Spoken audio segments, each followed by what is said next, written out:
Hello there guys, in this video I will show you how to know someone stalked you on Twitter.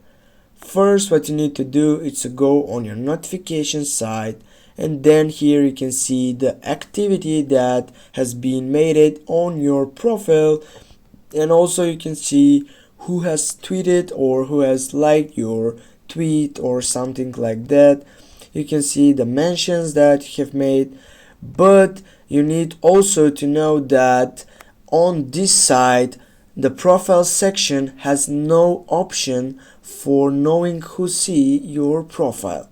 But what you do now, when this is the solution, is with going on your Google and then typing for Twitter analytics, and as you can see you need to choose the first one, and then they will get you a bonus to sign up, and after the sign up you can get a chance to see who stalked you on Twitter.